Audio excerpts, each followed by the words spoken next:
Oh, sorry. I'm still figuring out how this will work. Let me see how that works online. I don't know if anyone is there. YouTube. Is anyone there?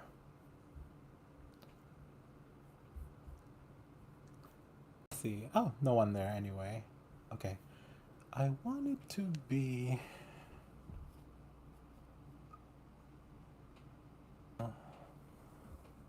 like this. Oh, okay. Orientation is locked. Mm, let's see.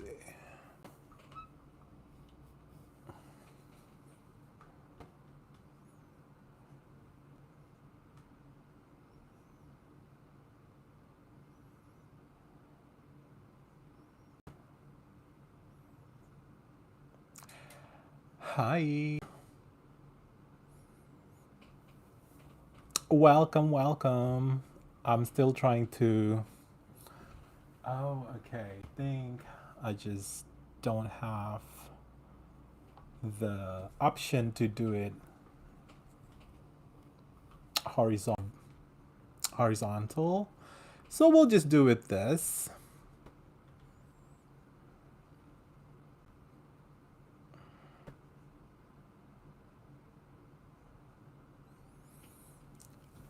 Okay.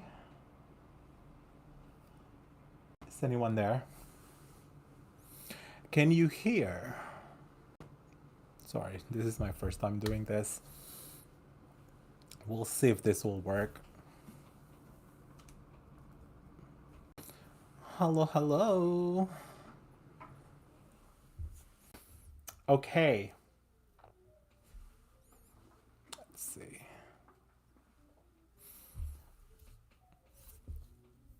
How does that look?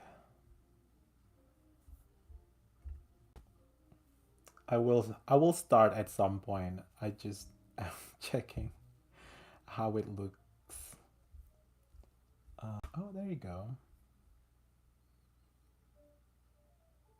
Okay.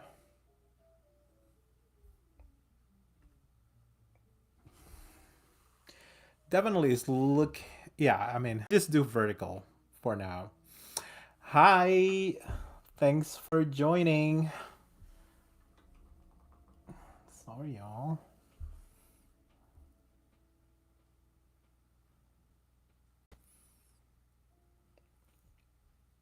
Okay, so here we are, the first live chat or live episode of Be Extra Knitting. Welcome to anyone who here or who will watch it later. I decided very last minute anyway for this, so I'm just trying this out, and I still don't know how to make it. What do you call it? Like a horizontal orientation. Maybe somebody can let me know um, in the chat how you do it. Let me know if you can hear or whoever is online, watching it online or live.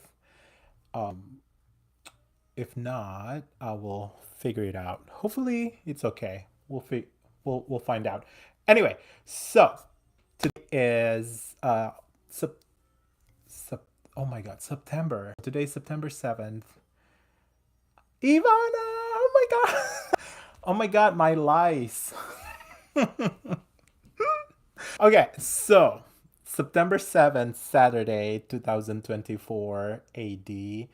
I am coming from New Jersey, Summersea, and this is Be Extra Knitting, where we just knit and be extra. Be extra as in a positive term. But anyway, you can go back to previous episodes to understand what be extra means. But today it might not be a long episode. Actually, yeah, it might not be. Laos is in the house. Okay. Lose it? Checking how to make it horizontal. Oh yeah, let me know because if you can tell me, uh maybe they give some sort of restriction to, like new YouTubers. Maybe that's what it is because I don't see any option to do it horizontal.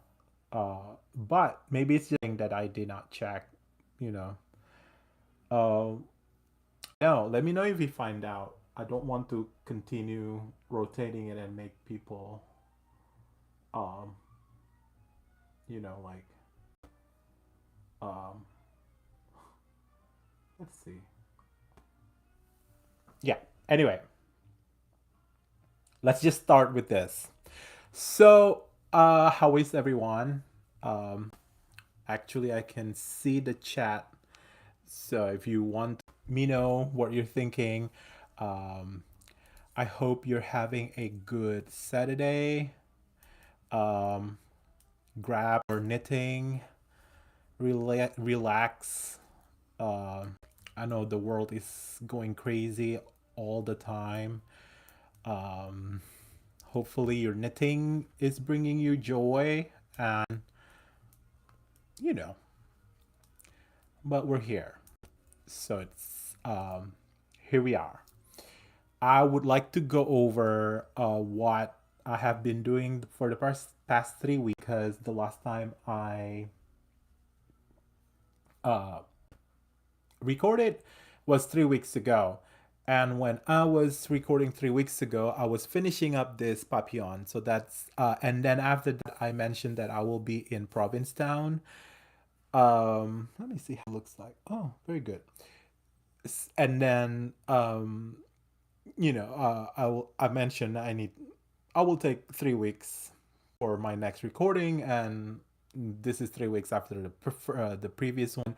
And instead of a recording, it's actually a live. So here we are. So I'll go over what happened and in town and my trip and all that. But before that, as you can see here, the Papillon sweater. I mean, not sweater. Papillon. Papillon shawl is done. So I even I even weave in all ends. I haven't worn it, but a couple of things as I mentioned in the previous um, episode, I added a section. Basically, the extra section that I added is from this guy right here all the way here. So I just want to make it bigger, and also when I what do you call I block it aggressively, and I think it's a bit too aggressive. As you can see, it just goes all the way to, if this is a regular person's body, goes all the way to their knees. I like it. uh, I'll definitely wear it when it starts to get really colder or cooler, even cooler, because this is fitting weight, so it's really nice to wear. It doesn't get too hot.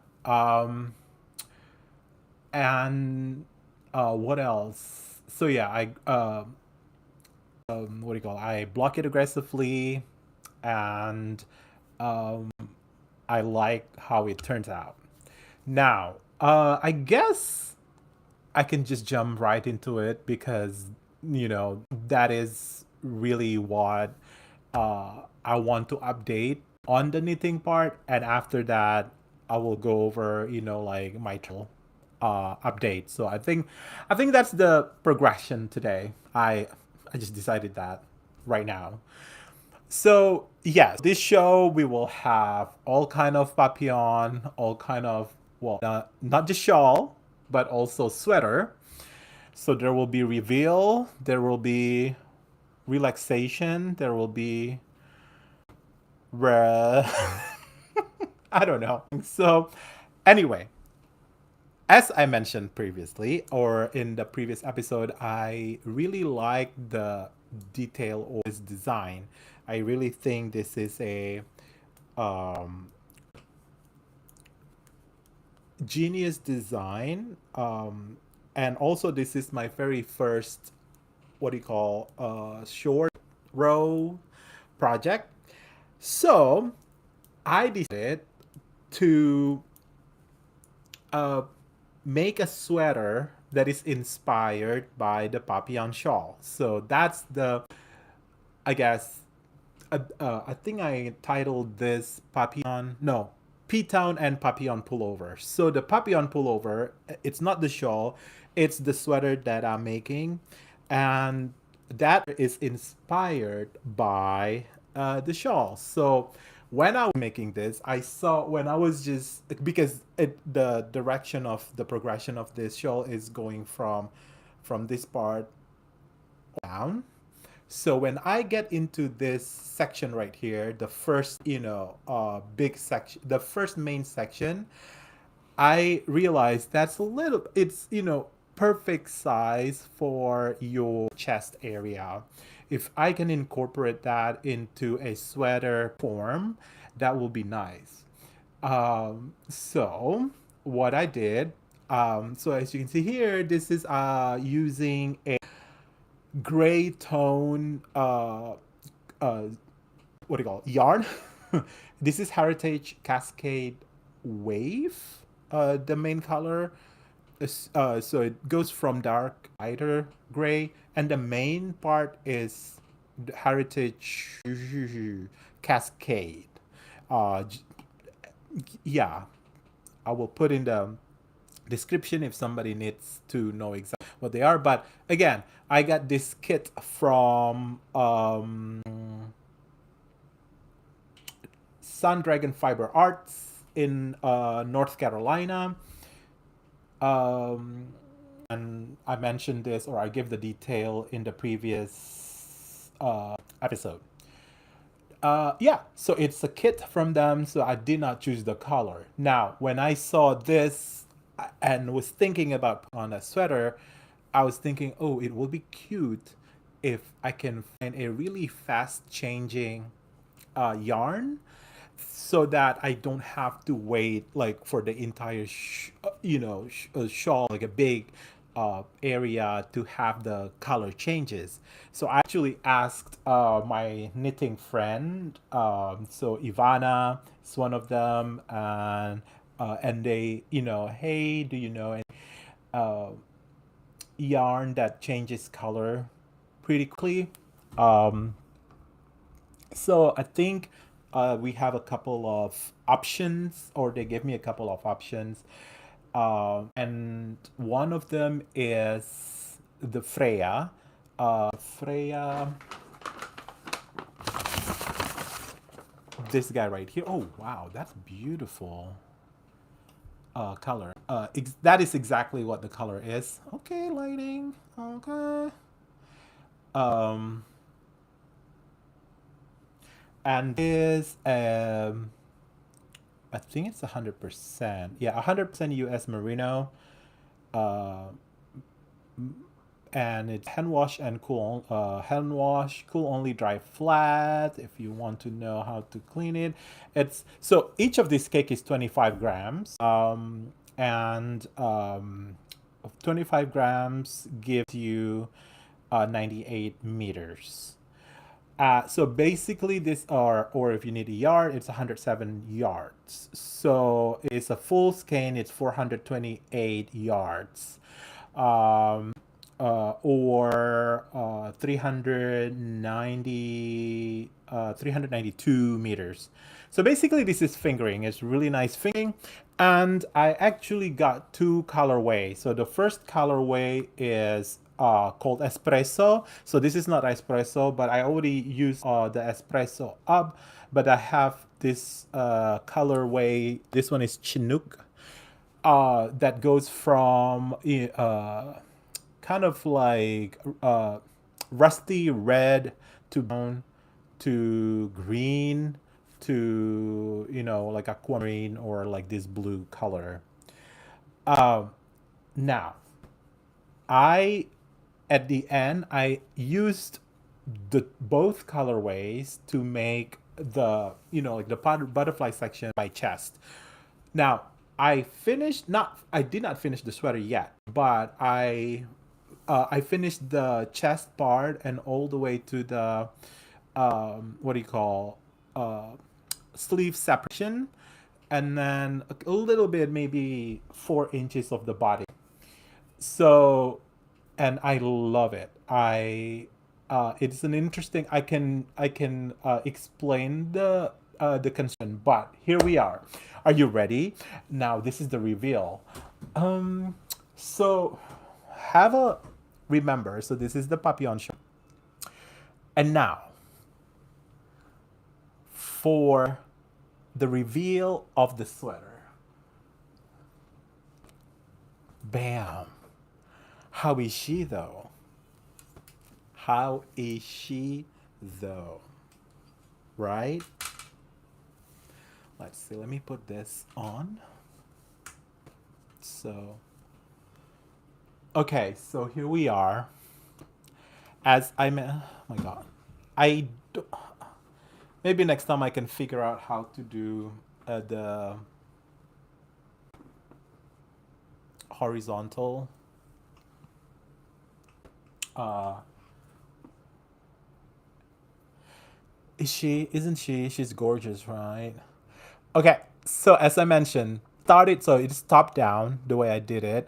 Top down, started with the espresso, so all kind of brown, and then continue with the Chinook, where it start with the rusty red, brown, and then this green. If you have made Papillon, you know how the each of this section is made. So I'm inspired by that. The only thing different here is if you see this part, you know how the Papillon. Oh well, it's right here. So you know how this all of these sections, they are at the same what do you call this um, tangent, at this at the same tangent, right? But for this, what I did is, so you see how this guy's right here, it doesn't follow the same thing here, so there is this separation here. So this is the one that is making, the the the butterfly part to go sideways until I get my like my measurement, my chest measurement. So from in the center, because it goes from this top, so the first, second, third, fourth, and then I start this guy. Once I get to here, so basically once I get here, then I know, okay, I think I have enough width and maybe a little bit more for my body. And then after that, I just do more of this butterfly section with the tangent that is just following the original tangent. So I'm not going wider. So I'm just going back here. I don't know if it makes any sense, but that actually works really well because another thing is I just calculated based on the gauge of the stitches. Once I get to here, I know the total stitches that I have, and I know that if once I'm done with this part, I'm not increasing any more stitches. I'm just filling it up. It's just like coloring your color book. Basically, from here, from the green here, all the way to the sleeve separation. It's basically just a big short row. So you go from the middle to the middle of the back, and then come back, and then go back to the middle and then come back, short row, all the way until you make this sleeve right here. And then once you have the show to sorry, actually you start from you start from here, basically wherever there is an initial bubble. So you start from here, short row, until you reach this point. Once you reach this point, when you do the short row, that's your widest part uh, of your sweater. So once you do that, you will get your final stitches before you do the sleeve separation. And when you're at that part, you just apply your gauge calculation to the number the total stitches, and then you take out the amount of stitches that you need for your both of your sleeves, and then you just continue for the body. And for me, what always works, let's say 600 stitches. It's just as an example, 2/3 of the 600 will be for the body, and 1/3 will be for both of my sleeves. So what I will do, let's say if I have 600, 2/3 will be kept as the body, that is will go all down, and then 1/3 will be the like the one for the right and the left. So what I usually do, 1/6 of the 600 for the left, and then 1/6 for the right. That will give you a total of 1/3 of the 600 for the total of the sleeves. So that always works for me. And then after I put like 1/6 of stitches on this barber cord for one side, and then the other 1/6 for the left side, I just add however many stitches for underneath your arm. So my other uh, guideline here is, I add 4 inches for under the arm after I put the sleeve stitches on the barber cord. So 4 inches, depending on your gauge, will dictate how many you need to create before you go in the round. So that's it. So basically, once I get to this part, I know the total amount of stitches I have. I take 1/3 out of those stitches out for the both sleeves. I continue with the body, and now it's just the boring part. Whenever it's done, because there's no more, the color design that will add. I think if I can control myself and not add more design, I think I will like the final product. But yeah, that's the Papillon pullover. And hopefully, the creator of the Papillon shawl is okay with, because it's an inspiration, and I'm not taking it like word per word from the pattern. I'm really inspired by her, and making it as a sweater, because I really like it as to have it as a sweater. And if the original creator ever come out with a sweater, I'll definitely make one with her pattern, because I definitely want to know. I just love to understand how people's brains work based on their product, or their, especially in knitting, like from their pattern. Because I just want to know, okay, what would she think when she creates the sweater based on Papillon shawl? Because I know my thinking, I don't know, way when I make this, and I would like to know. And if anyone has done anything with, let's say you started with making a project based on a pattern, and then go off from there and make something else that is based on inspired on that, to know, because I feel like that is another way of being creative. It's not and also to celebrate every each other's creativity, I guess. Yeah. But that's pretty much what I have to update in terms of the knitting that um, the knitting. I really wanted this to be a horizontal because Anyway, learn, right? Maybe next time I will know how to make it horizontal. Sorry, but that's it. So I have the um, Papillon shawl done, and I'm filling up this sweater. Okay, now meanwhile I will just continue working on uh, my knitting. And I mentioned before I'm a monogamous knitter, but why am I working on another project while this project is not done yet? Well, I forgot to. So this is a what do you call a what is this? A vest? Yes, a vest that I made out of silk that I forgot to make or to do the neck band what ribbing.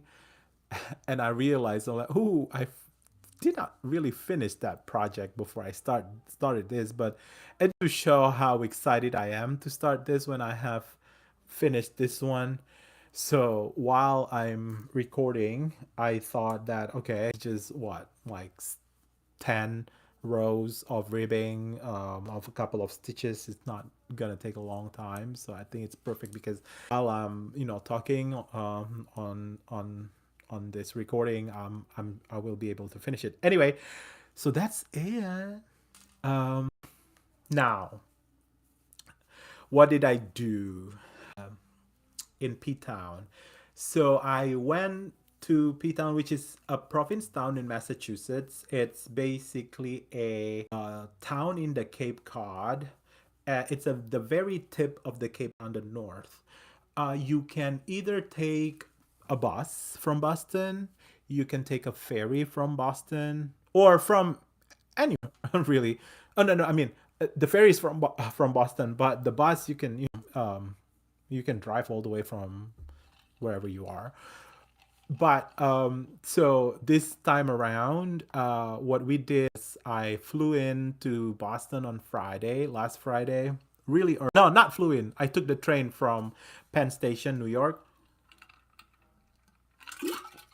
I took the first train to Boston from Penn Station, which left at 5 o'clock in the morning, and then arrived in Boston at 8 o'clock in the morning.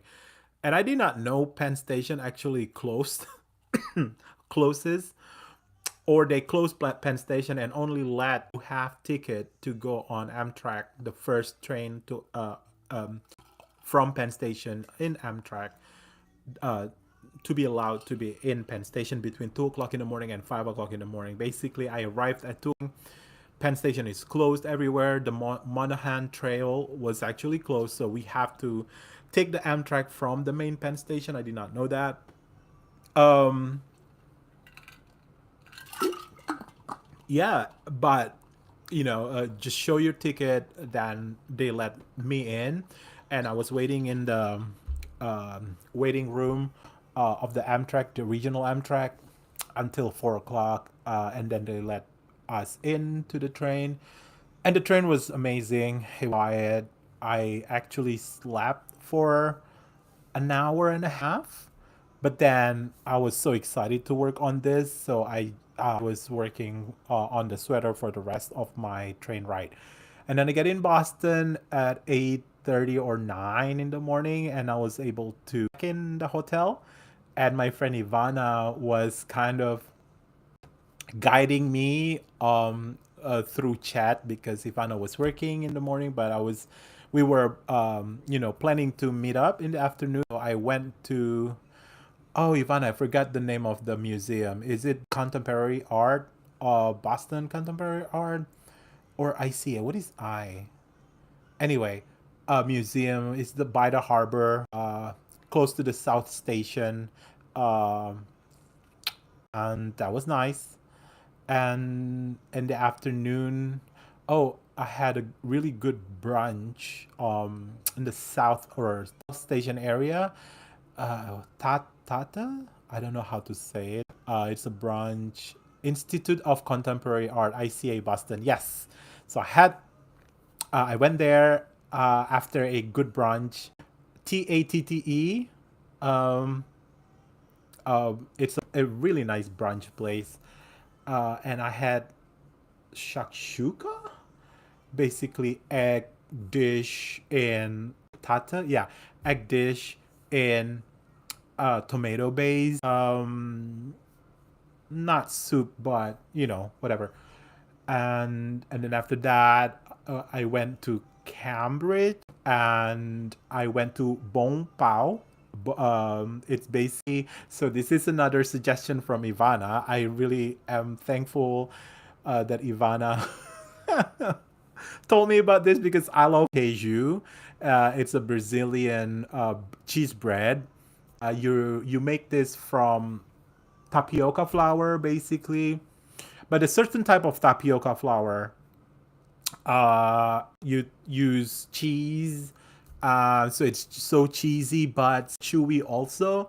So if you think about boba, the pearl in the boba tea, but not sweet, and with cheese, and baked, and oh my god, I'm hungry now. Yeah, that was good. I got, so they have traditional pau de queijo. There's guava and douche douche basically dulce de leche, but the Brazilian version of it. And then Ivana came over after she finished her work, and then we just walked to the nearest what do you call it, yarn store, which is Gather here.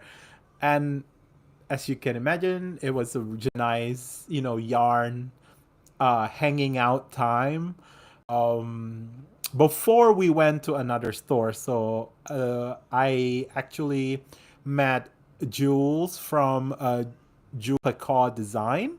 I actually interviewed Jules during the month of July for the Pride Pod Make Along. And Jules is a designer based in Somerset, Massachusetts, next to Boston.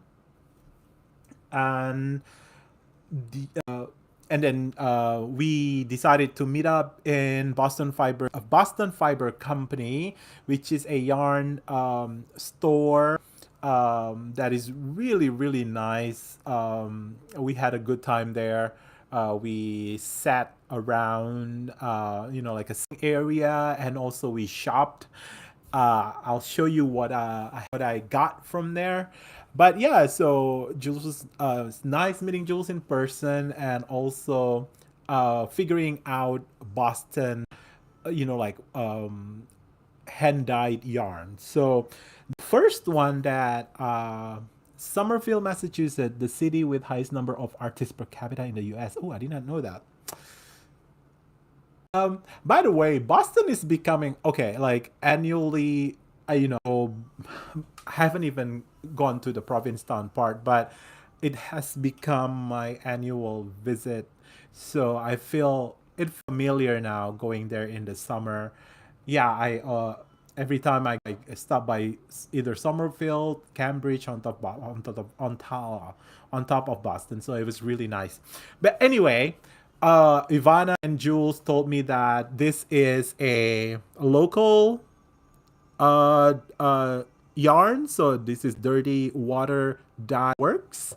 Um, so basically, it is dyed in Boston, and this is a 100% superwash merino, 365 meters, for 100 grams or 400 yards. The color is called Lillian, but look at this. Okay. Um, yeah. I don't know what to make with this, but right? Exactly. Um, maybe a shawl, maybe a one skin shawl. But while we're there, I also found another local Ivana, help me. Is it local?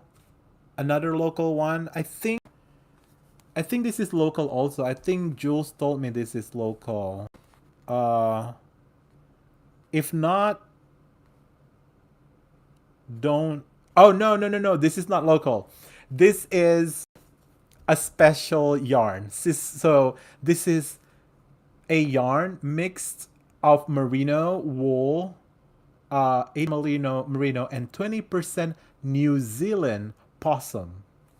So interesting, and it's so soft. And I've heard about possum mixed with wool. So this is the first time I touched it, and again, the color though. I definitely am in the fall mood. Fall is coming, you know, and I don't know what I will make with this, but this one is again non-superwash merino wool, 80% and 20% is possum. So it's really toothy, nice. I it will be nice for color work, but I only bought one.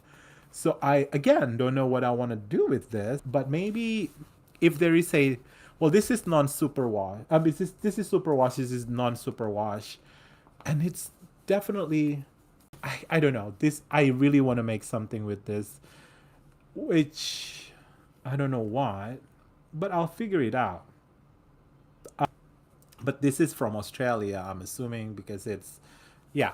Um, so I got this, and now Ivana, after I finished, shopping, Ivana said, "Hell, oh my God, there is a $5 section. There is a $5 section in this Boston Fiber Company store." So I got this. So this one is a ragtime, 100% final,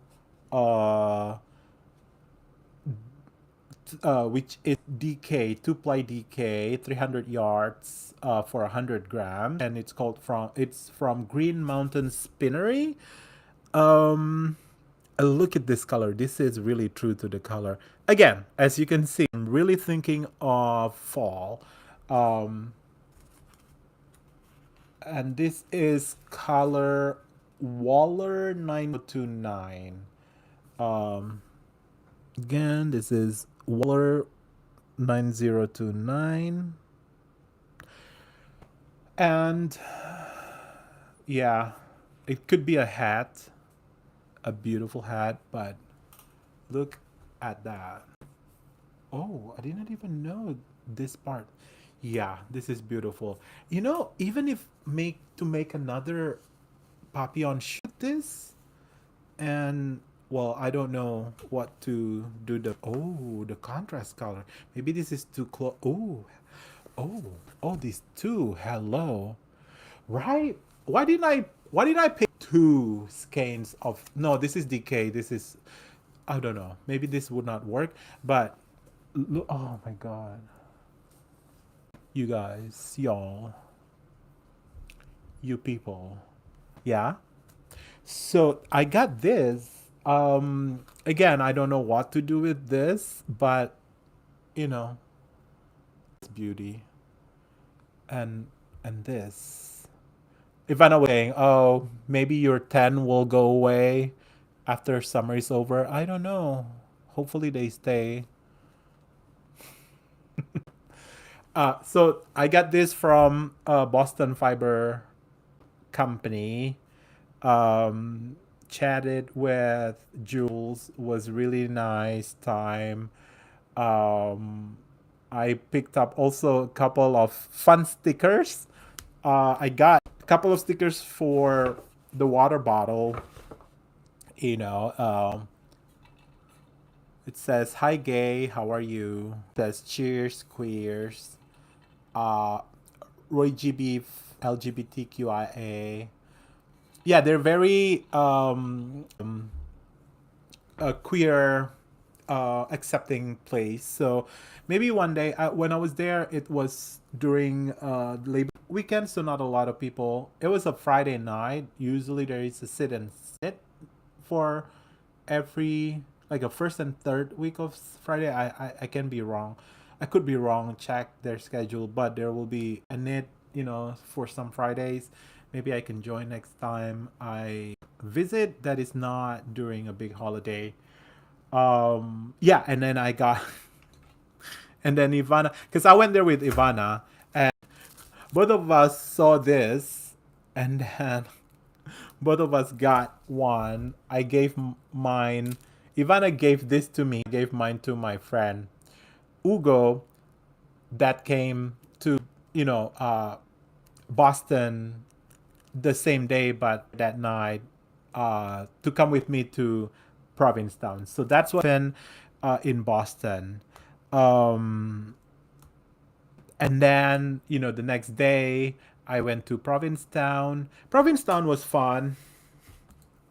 I usually go to Provincetown during the middle of the summer, where they have this themed weeks, and the one that I usually go is called Bear Week.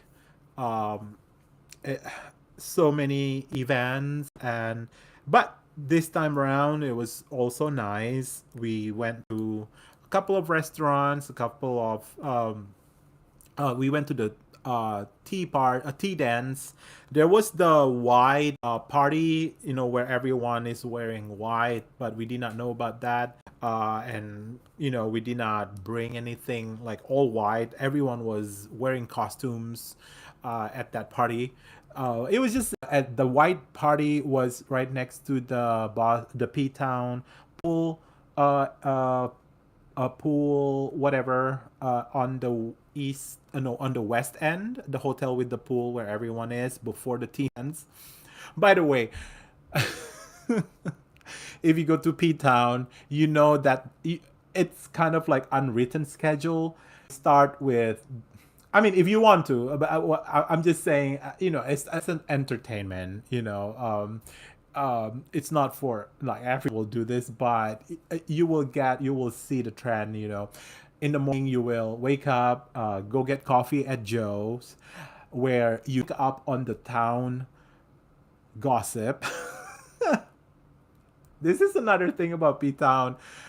Like as a gay person or a queer person, it's just nice to be in a town where majority is queer, so you don't have to act a certain way, or it just feels so nice that you don't have to think that you have to explain why do you color your nails while you're having a mustache, or why do you wear like a lacy shirt while you're having like it's just nice. Like even the Uber driver, everyone is gay. They get you when you talk about something that you don't have to hide whatever you're saying. I don't know.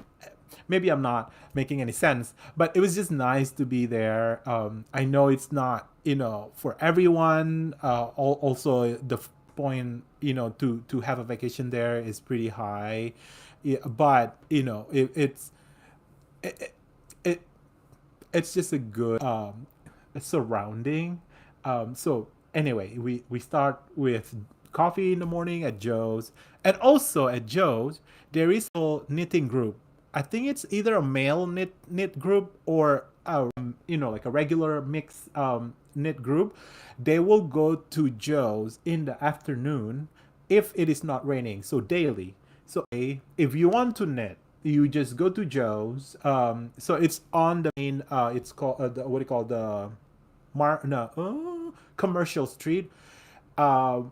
And there is a sitting area outside. Biggest table every afternoon is taken by the knitters. And the first time I went to P Town, I met them, and at that time there was a retreat, male knitting retreat actually. So the first year I met them, I kind of like crashed on their knitting retreat activity, just because I saw them knitting. Like, oh my god, I have my knitting project in my whatever bag that I was, bringing all over P Town. But anyway, so when I went to Boston, I mean P Town this time, just picking up coffee, I saw the people that I met, so it just feels like home. Like you don't have to reintroduce yourself. Sit there, drink your coffee, pick up, you know, everyone's life story, whatever, like what you do, and you don't need to announce your departure, as they said. It's not an airport. Come in, knit, sit, drink, whatever. Go to the tea dance, go to the beach, the boy beach, come back if they're still there, knit, sit. So that's it's nice. It's nice to feel have a face in a familiar surrounding that you don't really go often. So that part is really nice. So anyway, morning is Joe. And then you can either walk or take a scooter or take an Uber to the beach, Boy Beach, um, and and then walk about 30 minutes to the actual Boy Beach from the entrance where you park your bike. And then, you spend maybe 2 hours there, and then you start heading back to town. You're hungry, you get some light snacks, and then because on the way from the beach, before you hit the main part of the town, you will pool area, and then usually it's busy between 11 to 2 o'clock or 3 o'clock. And then at 4 o'clock, everyone knows that that is the tea dance time. So between 4 and 6, you go to the boat slip, middle of basically P Town on Commercial Street between 4 and 6. And this is where you just go to the patio. History of it, why it's called tea dance, because back in the day when queer or gay, being gay is banned, so either rather than having a gay dance party, we call it tea party. Basically, you're, drinking tea, but you're not really drinking tea. Anyway, and then it just keeps, we just keep saying it's a tea party or a tea dance. Everyone with, group costume. And even though it's not Halloween, it's fun to just take pictures with random group because they're really funny costumes.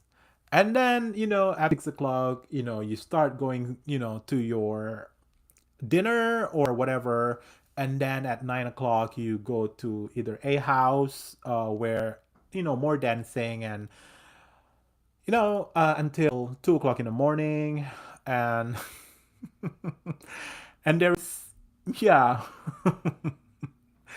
uh, and, there's pizza after dancing. And also, there's a lot of shopping around the town, really.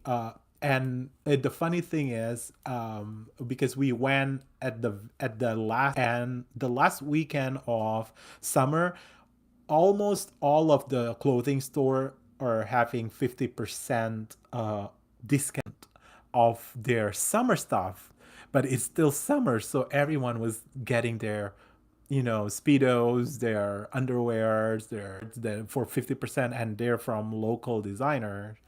So that was fun. So yeah, so that was P Town. We stayed for 3 nights, and then Monday we went to Massachusetts. We stopped by Cambridge just to get coffee before, I got dropped off at the train station, and Ugo went back to the Logan International Airport because he lives in Atlanta. So that was Ugo's first time in the P Town for the summer, and definitely we will go back as a group, and hopefully next time we can go back earlier in the summer. So because I think that will I prefer earlier in the summer.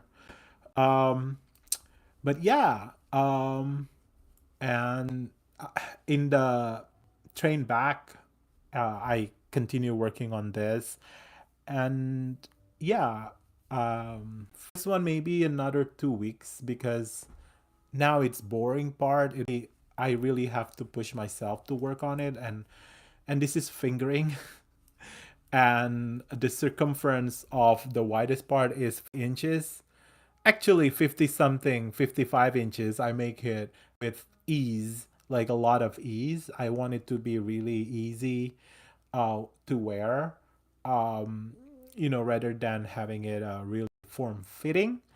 But I'm putting a little bit of shaping after my bust here, just to hit my narrowest part, and then maybe going out a little bit. Doesn't matter. I like it. I measurement anyway, and I do that a lot to every sweater that I make. But going back to this sweater, I really, really am so happy with this, how it turns out. You know, I've mentioned this before. I don't really follow a lot of pattern, but every time I follow pattern, I always get inspired. And this is one of the pattern that I mentioned again before, that I always think it's a really genius uh pattern design that I would not be able to make it when I just started knitting. But then finally this year, I have the kit to do it and then make it.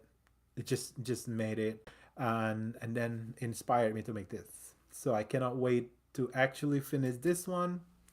And then uh now I really don't know what else. I have a couple of things to make after I finish this. I think I want to make cardigan for my sister, um, because we're going to have a family reunion um, in December in London. And my younger sister, I haven't made sweater for her. I have made sweater for my older sister, Love Note, using Seven Sister Arts fiber of fingering and mohair. Beautiful. I think the colorway is Raven colorway. It's big purple eggplant, you know, moody color. And my older sister loves purple, and it fits her perfectly. But I haven't made one for my younger sister. I made one for my mom. So I basically am making sweaters for all my members, and but different style. I don't want it to be all the same style. It's kind of like uniform. So and then we'll wear it when we're in London. Um, but yeah, so for my older sister, I made a love note using Seven Sister Art. Check out Seven Sister Art. Her color is beautiful. I like tonal color. I don't really like variegated color. So her stuff is just my style. I need to see her in the next Rhinebeck, or may oh Jersey Fiber Festival is coming up before my, so I'm so excited because that's where I met Seven Sister Arts. She's really nice. So that's my younger sister. I think she asked me to. Well, she definitely asked me to make fingering plus mohair cardigan. I don't have the material, so watch out. If you have, my sister loves orangey and some. So if you have any suggestion, or someone I should check out, because there will be the New Jersey Fiber Festival, there will be the Rhineback, there will be the Cake Palooza that we're to, and the Indie Untangled. So at least this year, I'm going with a focused, plan of what I'm going to find. Because last year I did not have any plan, and I was just so overwhelmed with all the beauty of the yarn. So maybe time I will find a good set of yarn for the cardigan. And then for my mom, I made it out of, I think, Gigi Love Orange thing with some another Tosh, what do you call, Madeline Tosh mohair. That was beautiful. I left it in Indonesia when I went back home last year, because I was trying to measure her hips, because I just leave it on the knitting needle, and then I had my mom try it on the sweater before I bind off. So I just left it there, and she'll bring it to London from Indonesia in December. So yeah, that's my plan. So after this, I will definitely start working on that cardigan and enjoying this thing. that's it. Sorry again. This thing is a vertical orientation. Um, I'll Google on how to make it horizontal. Spice and solar heather flare for each. What is that, Ivana? Is that a yarn? Spice and solar? Spice and solar heather flare? Is that yarn? Ooh! Is that nitpicks? Solar flare heather spice. Yes, I love that. Is that fingering or is that DK?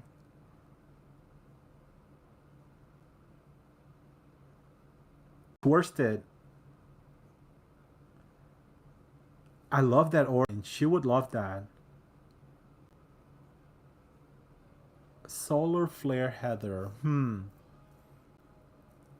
Let's see if they have in fingering. Do you know if they have in fingering?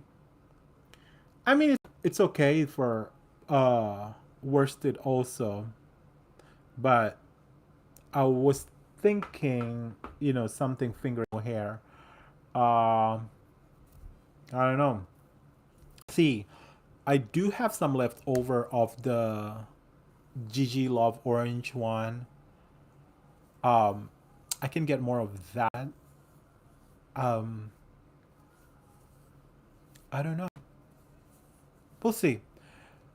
Yeah, I mean, combo of those two is amazing. We'll try to take a photo of a project and I knitted as plus mohair. Yes, please send me um that or so if you have any suggestion, orange color plus mohair, and doesn't have to be exactly matching, between the mohair and the main fingering.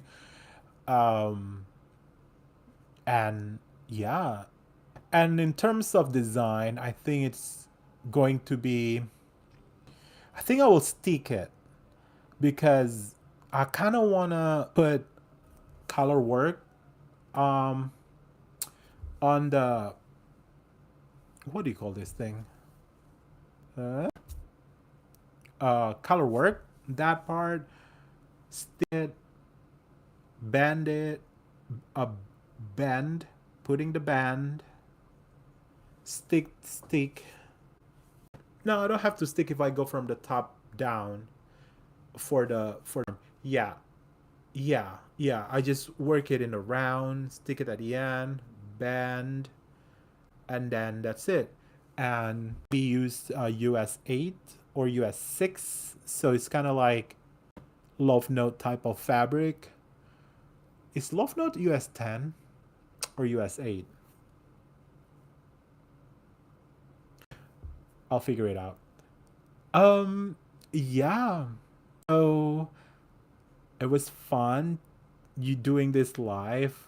A good thing is I don't have to, another thing I do live has been really taking a long time to upload my two videos. It takes me like hours to upload. So maybe by doing this, it will just upload by itself. I don't have to do anything. I don't need anyway. The only thing I need to figure out is how to make it horizontal landscape. Yeah, that's all. Um, oh, one thing. I freak. Anyway, I should have done this earlier.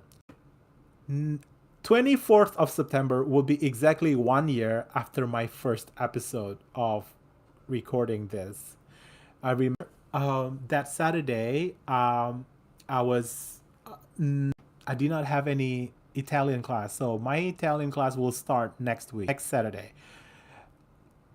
So what I'm trying to say is I will have a 1 year celebration, and I'm thinking I will have another live. So the live will be not as early as right now. Today is starting 11 a.m. East Coast Eastern time. So maybe after my Italian class will be 1 o'clock. So maybe I'll schedule for 2 p.m. Eastern time in 2 week time.